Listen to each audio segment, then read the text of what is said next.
आदाब नमस्कार, आप देख रहे हैं मंथन टुडे। मैं हूं आपके साथ उज़मा। बिहार विधानसभा चुनाव 2025 ने राजनीति को ऐसा झटका दिया कि पुराने पंडित भी माथा पकड़कर बैठ गए। तेजस्वी यादव की आरजेडी ने पूरे बिहार में सबसे ज्यादा वोट बटोरे, करीब 23%।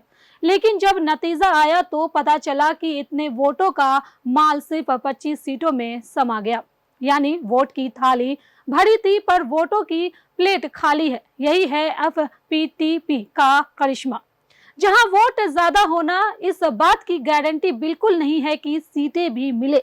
और इस बार तो वोट ऐसा फैला कि जीत के पके हुए मौके भी कच्चे रह गए। आरजेडी ने 143 सीटों पर दांव खेला, उम्मीदवार हर कोने में उतारे पर ज्यादातर जगह दूसरे नंबर पर आकर तालियां ही बटोरा। वोट बढ़ा पर जीत नहीं। 2020 में लगभग बराबर वोट पर 75 सीटें मिली थी। इस बार वही वोट शेयर 50 सीटें निगल गई। यानी लोकप्रियता बरकरार पर जीत का नुस्खा गायब। दूसरी ओर बीजेपी और जेडीयू ने सिर्फ 101 सीटें लड़ी, लेकिन जो लड़ी जीत कर दिखा दी। एनडीए का वोट टू सीट एफिशिएंसी इतना तगड़ा है कि जहां खड़ा हुआ वहां जीत का झंडा गाड़ दिया। पूरा चुनाव तब करवट ले गया जब चिराग पासवान की एलजेपी और उपेंद्र कुशवाहा की आरएलएम फिर एनडीए में लौट आए। 2020 में यही दोनों एनडीए के लिए सिरदर्द थे, पर 2025 में एनडीए की मजबूती बन गए। इस बार गठबंधन इतना मजबूत कि वोट ट्रांसफर घड़ी की सुई की तरह सटीक चला। एंटी कॉम्बेंसी का बंटवारा होने के बजाय पूरा का पूरा एक तरफा एनडीए की झोली में गिर गया और आरजेडी महागठबंधन देखता रह गया।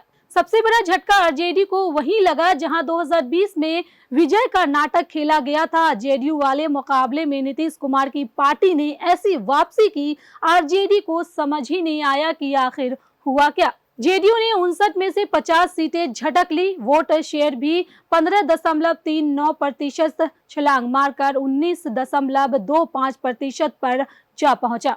सीटें 43 से बढ़कर सीधे 85। आरजेडी इस बदलते माहौल को पढ़ नहीं पाई और जेडीयू ने पुराने किले दोबारा फतह कर लिए। इधर बीजेपी ने इतिहास रच दिया। 89 सीटें झटक कर पार्टी बिहार की राजनीति में पहली बार सबसे बड़ी ताकत की कुर्सी पर बैठ गई। सत्ता का पल्ला उलट चुका है। अब बिहार की राजनीति लालू नीतीश की कहानी नहीं, बल्कि एनडीए के भीतर बीजेपी केंद्रित राजनीति बन गई है। जेडीयू पहली बार छोटी पार्टी की स्थिति में दिखी और बीजेपी ने साफ कर दिया कि बिहार अब नए राजनीतिक अक्ष पर घूम रहा है। उधर महागठबंधन की हालत तो और खराब रही। अंदर की किचकिच बाहर तक दिखाई दे रही थी। कांग्रेस 61 सीटों पर लड़कर सिर्फ 6 पर सिमट गई। वाम दल भी 2020 वाली चमक नहीं ला पाए। कई सीटों पर फ्रेंडली फाइट ने विपक्ष के वोटों को काटकर सीधा फायदा एनडीए को दिला दिया। सीट बंटवारे की खींचातान, असहमति और भ्रम ने महागठबंधन के लिए चुनाव को और मुश्किल बना दिया। प्रशांत किशोर की जन स्वराज पार्टी का खाता भले ना खुला हो, लेकिन 35 सीटों पर उनके उम्मीदवारों के वोट इतने अधिक थे कि जीत हार का अंतर ही उलट गया। एआईएमआईएम ने सीमांचल में 1.85% वोट पाकर 5 सीटें जीत ली और मुस्लिम वोट का बड़ा हिस्सा खींच लिया।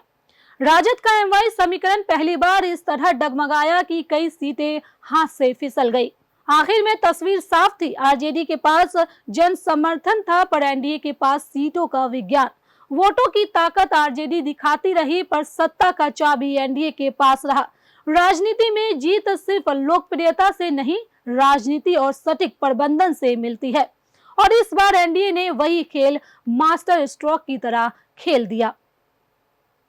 तो फिलहाल इस खबर में इतना ही। बिहार की ऐसी ही राजनीतिक खबरों के लिए बने रहे मंथन टुडे के साथ। साथ ही हमारे चैनल को लाइक करें, सब्सक्राइब करें, फॉलो करें और निष्पक्ष पत्रकारिता देखना है तो देखते रहे मंथन टुडे। बहुत बहुत शुक्रिया।